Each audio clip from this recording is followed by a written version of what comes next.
Big Boss season 7-ൽ Big Boss ഇന്ന് morning ഒരു റാങ്കിങ് ടാസ്ക് കൊടുത്തിരുന്നു.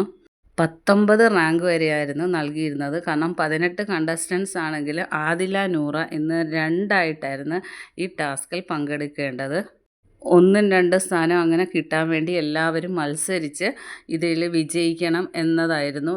ഇത് പണിപ്പുരയിലേക്ക് കയറി സാധനങ്ങൾ എല്ലാവർക്കും എടുക്കാനും കൂടി ഉള്ള ഒരു ടാസ്ക്കായിരുന്നു. ഒന്നാമത്തെ വിജയിക്ക് 20 മിനിറ്റാണ് കിട്ടുന്നത്. രണ്ടാം സ്ഥാനത്തെത്തുന്ന ആൾക്ക് 15 മിനിറ്റും മൂന്നാമതും ബാക്കിയുള്ളവർക്കും 10 മിനിറ്റുമാണ് സാധനങ്ങൾ എടുക്കാൻ ടൈം കൊടുത്തിരുന്നത്. അതുകൊണ്ട് തന്നെ എല്ലാവർക്കും പണിപ്പുരയിൽ കയറാനൊരവസരവും കൂടിയാണ് ഈ ടാസ്ക് വിജയിച്ചാൽ കിട്ടുന്നത്. അങ്ങനെ ടാസ്ക് തുടങ്ങി. അനീഷ് ഭയങ്കര പോരാട്ടം തന്നെ. ഞാൻ ഒന്നാം സ്ഥാനത്തെത്തി, ഞാനാണ് ഒന്നാമനെന്ന് പക്ഷെ മറ്റാരും അത് വിട്ടുകൊടുക്കാൻ തയ്യാറുമല്ലായിരുന്നു.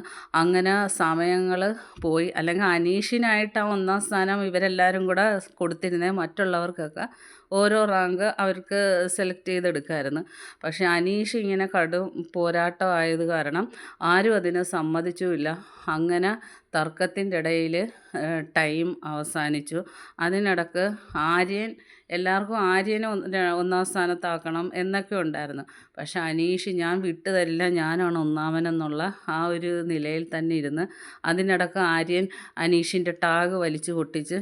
പക്ഷേ അതൊരു ടാസ്കിന് നിയമവിരുദ്ധമാണ്. കാരണം അങ്ങനെ ചെയ്തു കഴിഞ്ഞ് എന്തെങ്കിലും കഴുത്തിലൊരു ഇതുണ്ടായിരുന്നെങ്കിൽ അത് പ്രശ്നമായേനെ. അതുമല്ല, ഒന്നും നശിപ്പിക്കാൻ ബിഗ് ബോസ് നേരത്തെ പറഞ്ഞിട്ടുണ്ട്, അങ്ങനൊരു ഇതേ ഇല്ല, നശിപ്പിക്കരുതെന്ന്.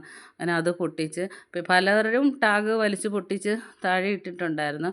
പക്ഷേ സമയം കഴിഞ്ഞത് കാരണം 1 മണിക്കൂറായിട്ടും ഇവർ ആരും ഓരോ സ്ഥാനത്തുള്ള ആ ഒരു മത്സരത്തിന് വിന്നാകാൻ തയ്യാറാകാത്തത് കൊണ്ട് ടാസ്ക് അവിടെ വെച്ച് അവസാനിപ്പിക്കുകയാണ്. ബിഗ് ബോസ് താൽക്കാലികമായിട്ട് നിർത്തിവെച്ചു എന്ന് അറിയിച്ചു. അങ്ങനെ എല്ലാവർക്കും പണിപ്പുരയിലോട്ട് കടക്കാനുള്ള അവസരം നഷ്ടപ്പെടുത്തി.